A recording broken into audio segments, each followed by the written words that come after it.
Over है इसका मतलब मेजरमेंट ऑफ थ्री एंगल्स, जो कि हम लोग जानते होंगे। जब हम लोग ट्रिग्नोमेट्री पढ़ते हैं तो ट्रिग्नोमेट्री का यूज आता कहाँ है? तो ट्रिग्नोमेट्री इसके सेंस से, इसके मतलब से आप लोग समझ सकते हैं कि तीन एंगल का मेजरमेंट, और तीन एंगल का यूज हमारे पास कहाँ है? ट्रायंगल में होता है। तो जब हम लोग ट्रायंगल के साइड और एंगल को मेजर करते हैं तो हम लोग डेली लाइफ में कहाँ इसका यूज करते हैं? तो इसका यूज जैसे height and distance, height of the tower या height of the wall, height of a tree या ब्रेथ ऑफ अ रिवर, इस तरह के मेजरमेंट के लिए हम लोग ट्रिग्नोमेट्री का यूज करते हैं। और जब हम लोग ट्रिग्नोमेट्री का यूज करते हैं तो कुछ इसमें बेसिक टर्म्स मिलता है। जैसे सिंपली हम लोग मेजरमेंट ऑफ ट्रायंगल के बारे में जानते हैं। मेजरमेंट ऑफ ट्रायंगल, अब मान लीजिए कि ये क्लोज फिगर है ABC, ये इसी तरह का ट्रायंगल है जिसमें तीन एंगल और तीन साइड होगा। अब बेसिकली जब हम इस ट्रायंगल को लिए तो इसमें एक एंगल क्या होगा? 90 डिग्री होगा, राइट एंगल ट्रायंगल। ट्रायंगल के बारे में पहले हम लोग जानते होंगे कि ट्रायंगल जो होता है वो तीन तरह का होता है: acute angle triangle, right angle triangle और obtuse angle triangle. Acute angle किसको कहते हैं? तो ट्रायंगल में तीन एंगल होता है और तीनों एंगल हमेशा 90 डिग्री से कम होता है। जब 90 से कम होगा, 90 से लेस देन होता है, तो उस ट्रायंगल को हम लोग एक्यूट एंगल ट्रायंगल। लेकिन जब तीन एंगल में से एक एंगल क्या हो? 90 डिग्री के बराबर हो, तो 90 डिग्री के बराबर होगा मतलब एक एंगल, बाकी तीनों एंगल। वन एंगल 90 डिग्री के इक्वल होता है तो उसको हम लोग राइट एंगल ट्रायंगल। अब यहां पर बोलते हैं तीन एंगल 90 डिग्री, तीन एंगल 90 डिग्री हो सकता है? नहीं होगा। क्यों? क्योंकि sum of angles of a triangle 180 होता है। यदि ये 90 है और ये 90, तो 180 ये दोनों हो गए, तीसरा क्या होगा? एक्स्ट्रा, यानी कि 180 से ज्यादा नहीं हो सकता। इसलिए जब भी होगा तो एक ही एंगल 90 डिग्री, और इस तरह के ट्रायंगल को हम लोग राइट एंगल ट्रायंगल कहते हैं। लेकिन तीन एंगल में से जब एक एंगल 90 से ज्यादा, 90 से क्या होगा? 105 डिग्री, 120 डिग्री हो, तीन एंगल में से एक एंगल, उसको आप ऑब्ट्यूज एंगल ट्रायंगल। अब जैसे हम लोग हाइट ऑफ टावर को मेजर करें, टावर के हाइट से, अब मान लिया जाए कोई छत के फ्लोर पे खड़ा हो और वहां से किसी पत्थर को प्रोजेक्ट करता है। जब पत्थर को हम प्रोजेक्ट करेंगे तो प्रोजेक्ट, जब भी पत्थर नीचे आएगा तो एक कर्व पाथ पे आएगा, न कि वर्टिकली डाउन। तो दो तरह का केस वहां पे हो जाएगा, एक वर्टिकली डाउन और एक प्रोजेक्टाइल के पास कर्व पाथ पे आएगा। तो सेम उसी तरह से जब हाइट या बेस इस तरह के कर्व को हम लोग मेजर करना चाहें तो हम लोग जनरली राइट एंगल ट्रायंगल का यूज करते हैं। अब यहाँ पर जो राइट एंगल ट्रायंगल होता है तो इसमें एक 90 डिग्री होगा और दो एक्यूट एंगल, यानी कि 90 से कम। तो हम लोग देख सकते हैं कि in triangle ABC angle B is 90 degree and angle A and angle C is acute है, यानी कि लेस देन 90 डिग्री। अब यहाँ पर जो 90 डिग्री एंगल है, इसके सामने वाला जो साइड होता है इसको हम लोग क्या कहेंगे? हाइपोटेनस। इसी को एक से दिखाते हैं जब भी हाइपोटेनस, तो 90 के सामने वाला साइड हाइपोटेनस, जो एक्यूट एंगल है, मान लीजिए कि ये एक्यूट एंगल हम लोग थीटा है, तो ये एक्यूट एंगल के सामने वाला जो साइड हो जाएगा वो क्या हो जाएगा? परपेंडिकुलर। इसी साइड को हम लोग परपेंडिकुलर करते हैं, और जिस साइड पे दोनों एंगल 90 डिग्री और एक्यूट एंगल हो, इसी साइड को हम लोग क्या कहते हैं? बेस करते हैं।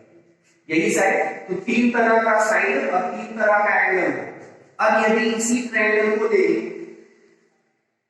ट्रायंगल ABC है, ABC angle B is 90 degree, acute angle C को न लेकर के A को ले, तो हमारा साइड जो होगा वो चेंज कर जाएगा।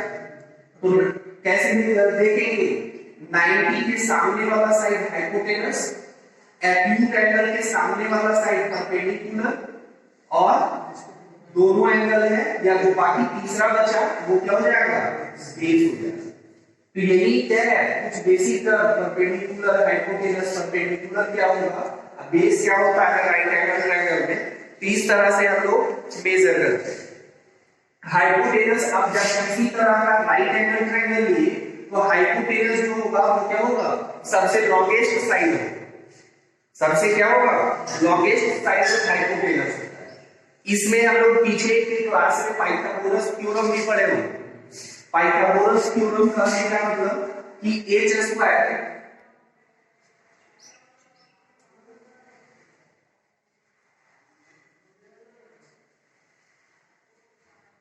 अब मान लीजिए किसी तरह का राइट एंगल ट्रायंगल है, उसमें दो साइड दिया गया, तो ये थ्योरम तीसरे साइड को निकालने के लिए हम लोग ये वाला थ्योरम यूज करते हैं। अब यदि परपेंडिकुलर और बेस दिया गया तो परपेंडिकुलर और बेस के लिए ये वाला फॉर्मूला यूज करेंगे डायरेक्ट √p स्क्वायर प्लस।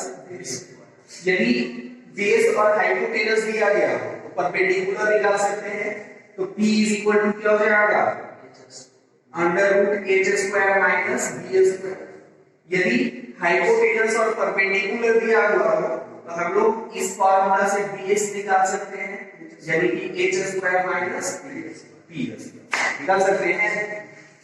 अब जब हम लोग ट्रिग्नोमेट्री को पढ़ते हैं तो ट्रिग्नोमेट्री में क्या था, ट्रिग्नोमेट्रिक रेशियो,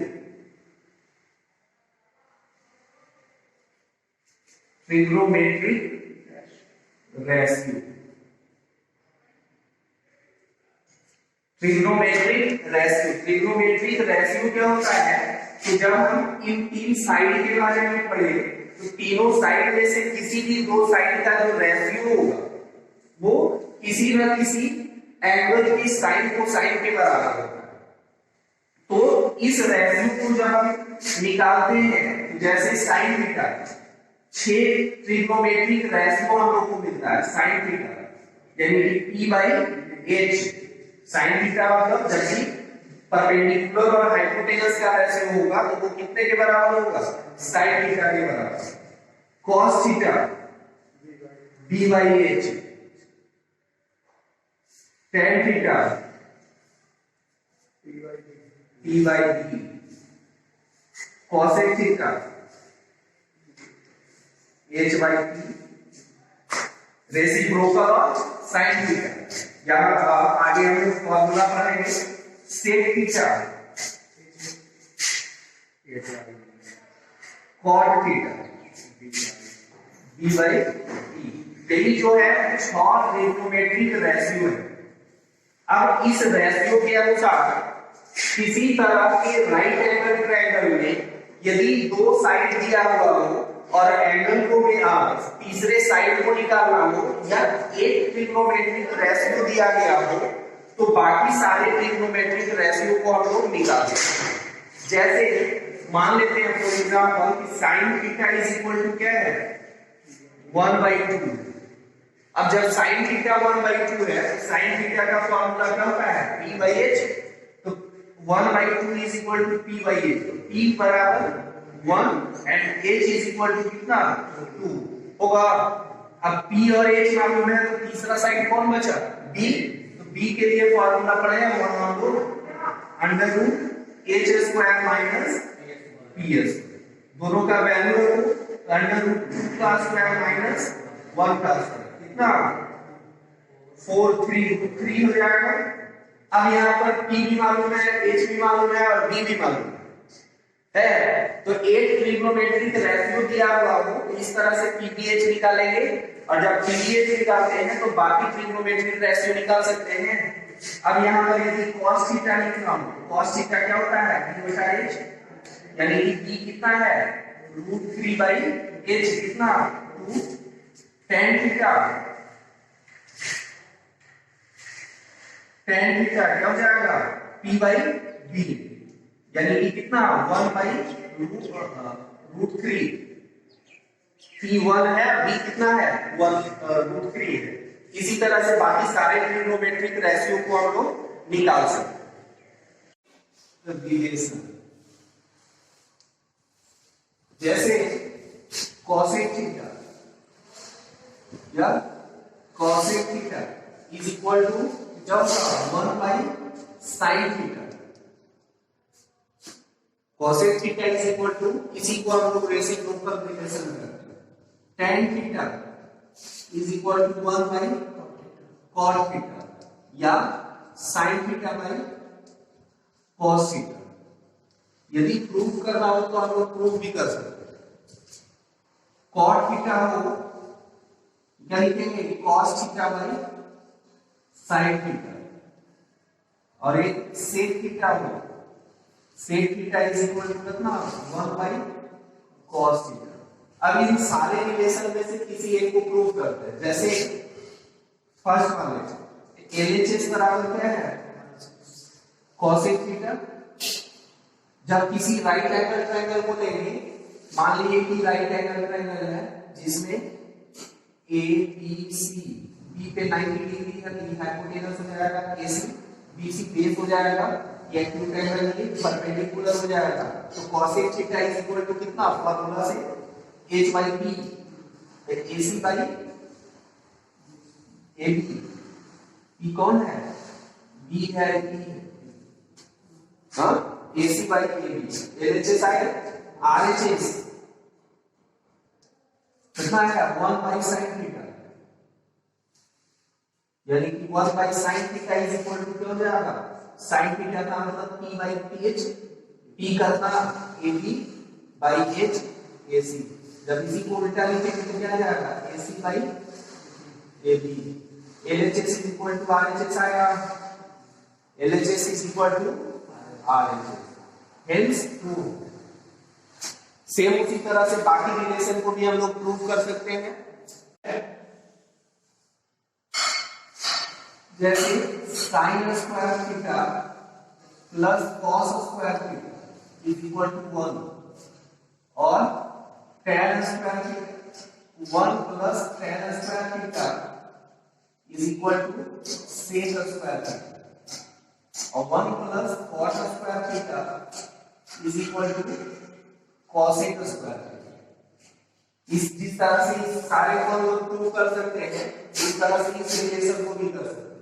कैसे, मान लेते हैं कि पहला को प्रूव करेंगे, तो जब हम प्रूव करेंगे तो प्रूव करने के लिए हम लोग को राइट एंगल ट्रायंगल लेना होगा।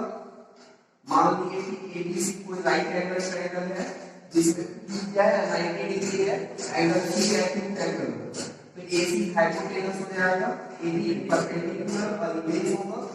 अब इस ट्रायंगल के अनुसार sin थीटा क्या हो जाएगा, sin theta is equal to P by H, cos theta is equal to कितना B by H, LHS is equal to कितना है sin square theta plus cos square theta. sin square का value रखेंगे P by H का whole square. ध्यान रखना कि जब sin थीटा का होल स्क्वायर तो स्क्वायर किस पर होगा, न कि थीटा पर, साइन पर स्क्वायर होता है। थीटा क्या है, इस साइन का रिलेशन है, इस साइन का रिलेशन थीटा है, तो स्क्वायर किस पर होगा, साइन पर होगा।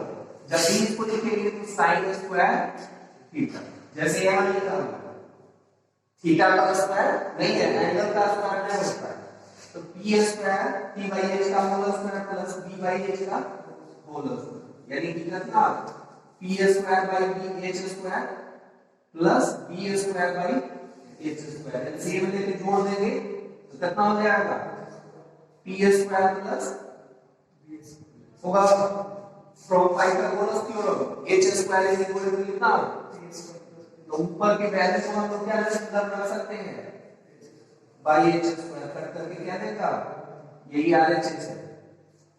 प्रूव करेंगे इस तरह से प्रूव कर सकते हैं। ये मुझे तीन फार्मूला है जैसे